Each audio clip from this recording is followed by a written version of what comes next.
Good evening and welcome to Nottingham Playhouse for this evening's performance of Zeros and Nils, performed by New Life Theatre.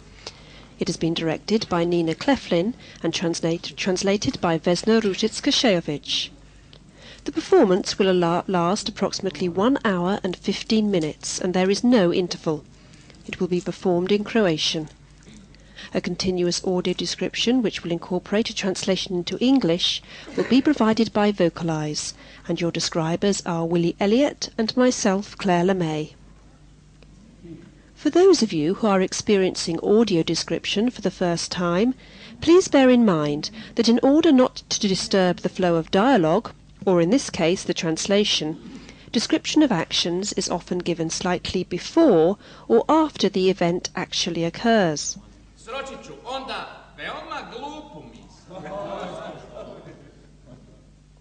Again he lowers his head and they follow. They straighten up quickly, then drop. He sits up again. But I did not manage to put together a very foolish thought either. The crowd pull him to his feet and drag him to the middle of the space, absorbing him into a human bundle. It is very difficult to create something of one extreme or the other. The middle ground is always easier to achieve. What falls in the middle requires no effort. There in the middle lies a balance. There is no struggle there. They push him down. So is there any need to step out of balance at all?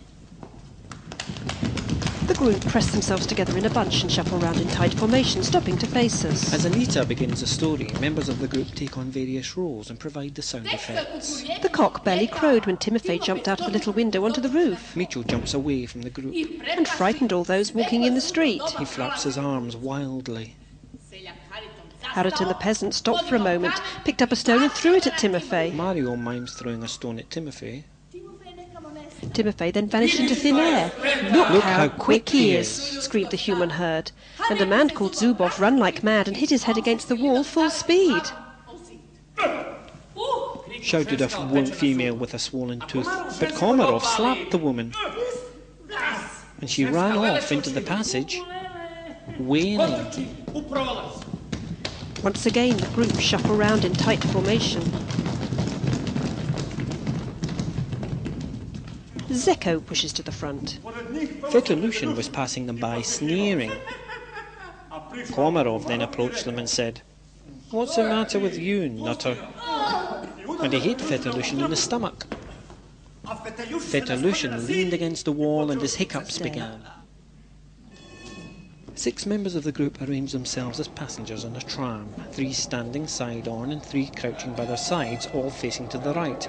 Maria stands at the front as a driver. Ružička sits on the narrator's stool to the left, holding a folded newspaper. Once a man jumped off a tram. Voyo falls to the floor.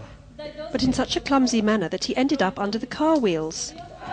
They lurch forward. Zeko steps forward wearing a cap. The street traffic came to a halt while a policeman was asking questions as to how the accident happened. The driver gesticulates frantically. The driver ran into a long explanation, pointing at the front of the car wheels.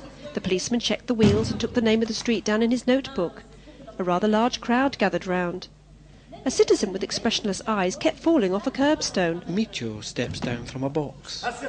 What happened here? A lady kept turning towards another lady and she in turn towards the first one. 2 ladies slap each other. Then the crowd dispersed and the traffic started flowing again. The citizen with expressionless eyes continued falling off the curbstone for some time, but in the end, himself visibly confused about his inability to settle on the curbstone, he simply lay flat on the pavement. Micho lays his head on the box, whilst the 2 women help Voyo up, one either side of him. As they leave, he squeezes her bottoms. They stand around the table chatting. Micho lifts the box to his shoulders, steps forward. At the same time, a man carrying a stool fell under a tram. He falls over backwards. Once more the policeman arrived, once more the crowd gathered and the street traffic was halted, and the man with expressionless eyes started falling off the curbstone again. Flat on his back, Micho bangs his heel on the floor. The group help him up, and they form a line facing us. They stare.